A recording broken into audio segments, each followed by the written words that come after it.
Apex Legends sequel, a possibility as EA CEO changes stance on live service shooters future.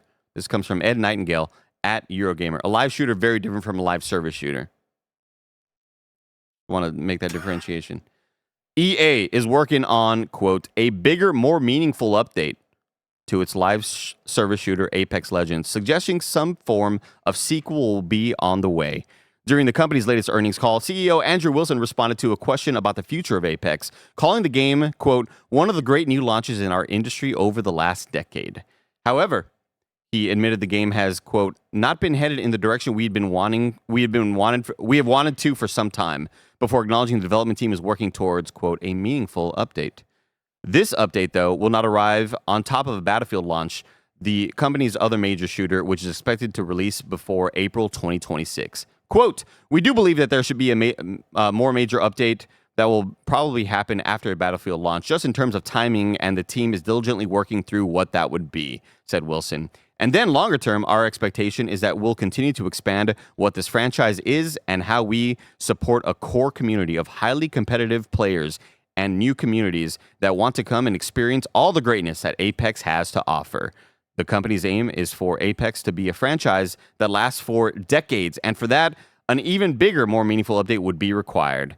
Quote, an Apex 2.0, if you will.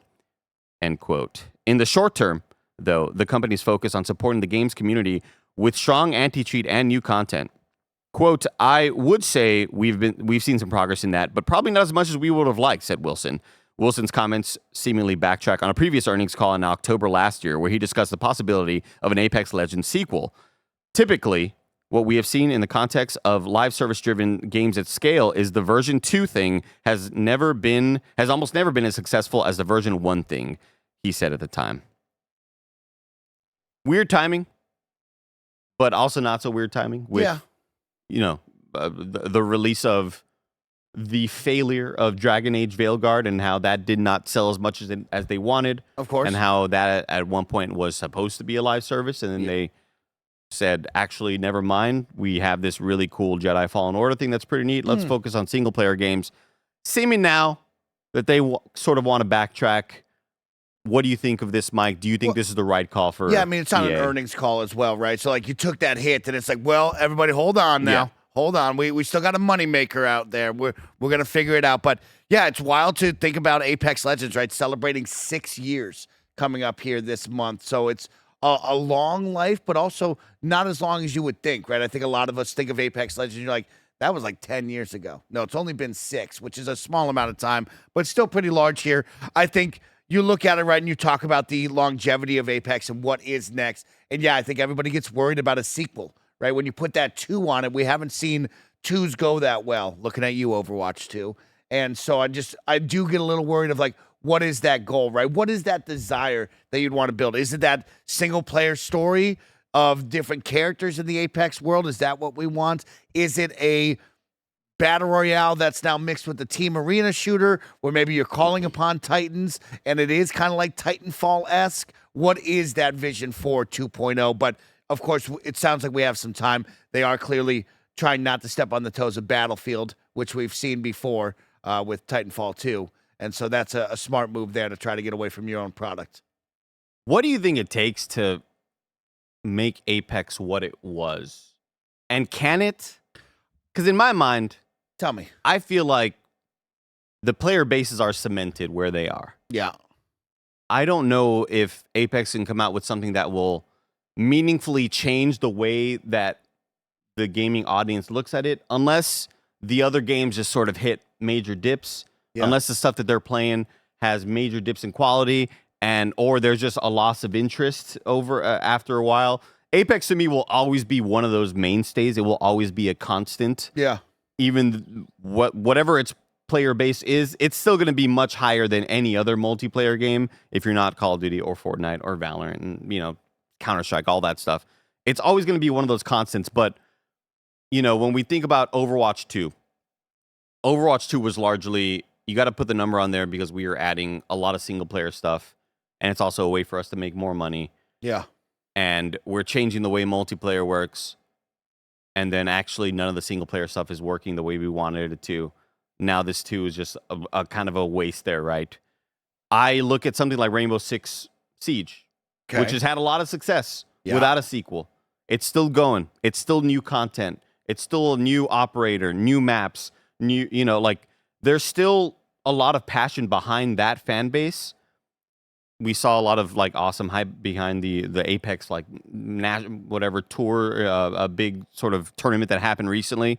But with Apex, I don't know if there's anything that could really get it back into the fold in a big major way. What do you think, Mike? I think it's still in the fold in a major way. Like I think it's a top 3 shooter right now. I don't know if we're hitting 2019 levels ever again of Apex. I think that will always be hard, and I don't think you will because you don't have that first impression of like, oh wow, it's something brand new. But I think you have something that has solidified itself as this is going to remain alive for quite some time, right? Of course, they talk about big updates trying to identify anti-cheats and hackers and making sure it's a better quality of life game, and they'll add things onto it. But I think you already have something so stable that you try to now bring in new audience members or lapsed audience members with smaller pieces of fun engagement, right? So maybe that is a small single player where you play as one of your favorite champions and it's 8 missions in some sort of universe to learn their backstory and jump in. Maybe it is. They've messed around with team arena shooters before. We saw in that 3-on-3 and 4-on-4. Maybe it is its own side. Hey, we've made Apex Deathmatch, and you jump in, and this is it. It's its own free-to-play product. It doesn't need the life cycle of 7 to 8 years. Maybe it is supposed to only be a year to 2 years like a Call of Duty, but it gets new players in. Apex is still there. They can jump into Apex Legends anytime to continue to get that fix. This episode is brought to you by Aura Frames. I'm going to be real. Aura Frames might be the most popular sponsor product people here have ever had at Kinda Funny. Many of us have Aura Frames set up at their desks, and even more of us have gifted them to friends and family to absolute rave results. Aura Frames was named the #1 digital picture frame by Wirecutter, and it's for a good reason. It's so easy to set up, and they have different frame options. We gifted Aura Frames to Gia's mom and dad this holiday, and they're both obsessed with us being able to upload our wedding photos straight to their frames. All you need is the free Aura app and a Wi-Fi connection, and you can upload as many photos and videos as you want, and your favorite live iPhone photos will play right on the frame. Right now, you can save on the perfect gift that keeps on giving by visiting auraframes.com. For a limited time, listeners can get $20 off of their best-selling Carver matte frame with code KINDAFUNNY. That's auraframes.com, promo code KINDAFUNNY. Don't forget to mention that we sent you to show your support for this show. Terms and conditions apply. I think those game modes have, I think they're in that sort of been there, done there, sort of status. I don't know if they can try to implement modes like that again and expect a lot of success because it just never happened. I thought it was going to happen. Yeah. When we're in the pandemic and they are introducing this 3v3 mode where it is round based and you have a buy system where you are purchasing guns like in Counter-Strike or like in Valorant, I'm like, oh wow, this could be massive because this gets players in and you're playing this mode to sort of level up guns, to do whatever the hell, to get XP, and then you funnel into the big battle royale in the similar way to where Warzone has become this massive ecosystem of go play the multiplayer games, level up your guns, go play Nuketown map, search and destroy, whatever, then come back to the battle royale for the real sort of experience, the big product, the kind of big grandiose thing that everything sort of revolves around. I thought that was going to happen with that round-based mode. Kind of came and went. They immediately kind of shelved it after about maybe a year and a half or two. And we've seen other smaller modes, just normal death matches. We've seen different iterations in terms of, Warzone has their version of Rebirth. We've seen Apex try to do classic, different things like that. And I feel like it will always be Apex, and unfortunately, that won't be enough for them. I'm looking right now on Steam DB right now. Only on Steam, there are 73,000 players playing this game. That is like multiplayer games dream of numbers like that, and that's not even counting console, of course. But that will just never be enough. You will always need more, and I don't know if that could ever be reached. I think we're reaching the amount that we could do here. I mean, you add on new projects like that, right? Like the goal is simple, to try to keep Apex in your mind, right? No matter if you're a lapsed player, if you're a diehard player, we just don't want you to go. But we would love to have these smaller projects where you come back, just like you and I did when we did that 3v3 mode. You said, man, I should just be playing Apex. Like, I really enjoy Apex. And if you just come in there for a week to a month, that engagement is so big for these teams. That's what they're looking for the longevity of this. It's tough to come out with an Apex Legends 2, right? What is that? People are going to tweak at the idea of giving up all their stuff that they've put into that. I don't think in a live service world you can come out with an Apex Legends 2 and it be successful as this once was. The children yearn have for to be Titanfall. perfect. Do you think that's the answer, though? Like, could you mix in Titanfall 3 elements and just make Apex 2 Titanfall 3, essentially? Or have that be the big update that gets people back in? I think if you called it Apex Legends 2 The Fall of Titans or something, I just like, there's no way to sort of cheapen, there's no way to do it without cheapening one of the other products. I don't think you get a Titanfall 3.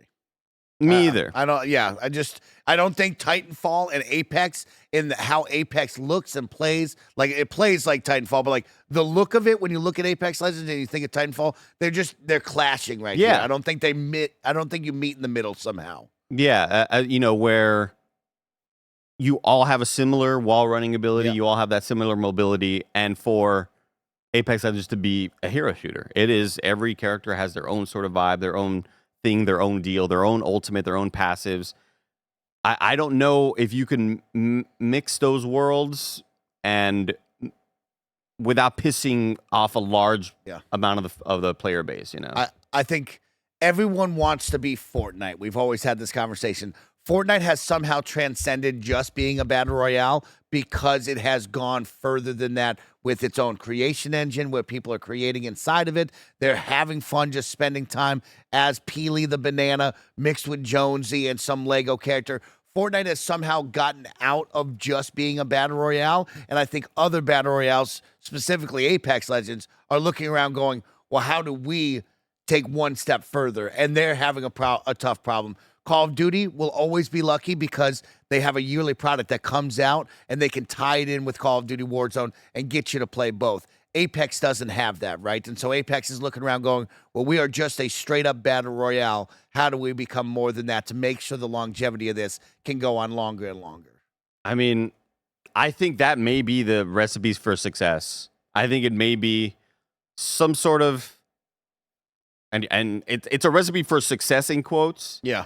But it's also the most massive risk ever of what if we copy that formula? What if we come out with, a year and a half to every 2 years, a new Apex 6-hour campaign. Yeah. With a new multiplayer mode though there, and you also funnel into Titanfall, or you also funnel into Apex Legends, right? Or if it was just like a Titanfall campaign or whatever the hell, with featuring.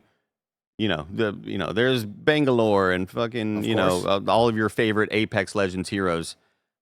That, to me, would be the model and also the most largest risk you could take because that's a freak load of money, dude. The craziest part is that people will say, is that what the Apex Legends community wants? Right? Like, what does the Apex Legends community actually want?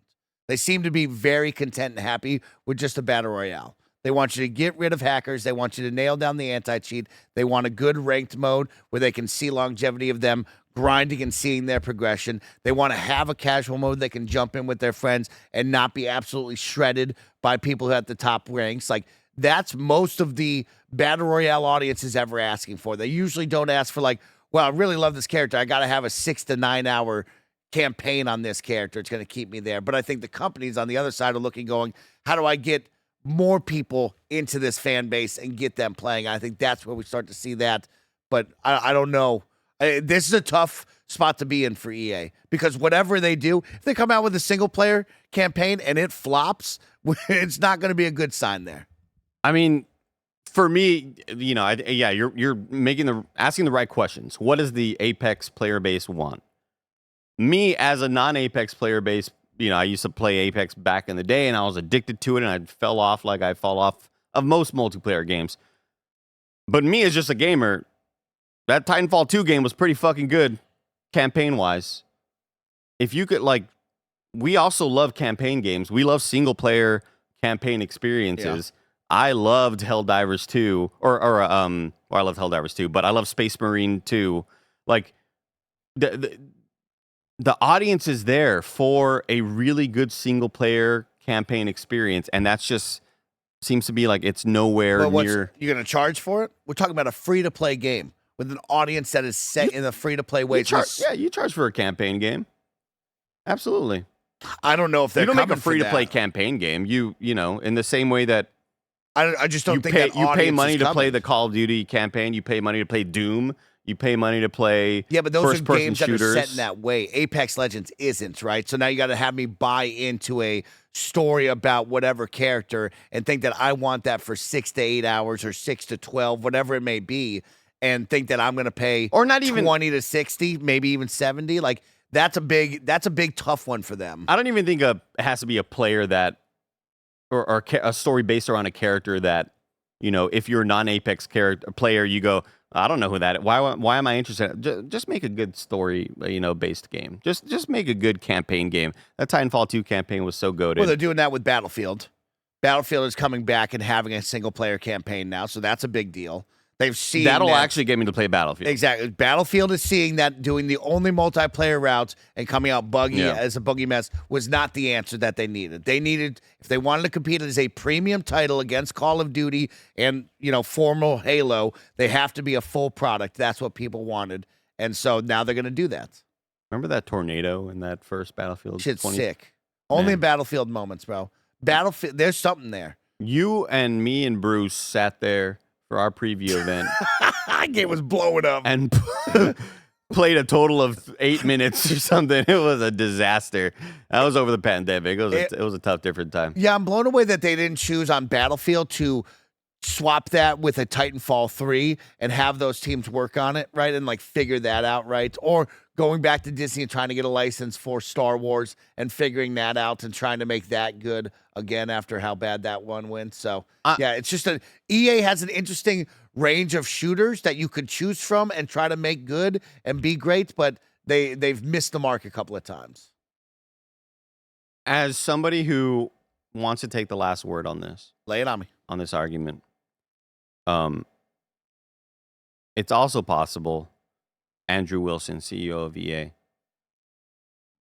that, you know, you still want to make your audience happy and get rid of cheaters. Of course, you want to do that work and put in the work to make your product good. It's also possible that you just continue to make money and put out content for the game that has 73,000 fucking people playing on PC only, not counting console. And you just go, we have a successful multiplayer game. Let's just keep doing that. Let's just be happy with it. Fuck, man. Why? I just... Andy, it's big business, big dollars, big dog. They can't do that. Throw them on a volcano, bro. Big business, Jesus bro. Christ, dude.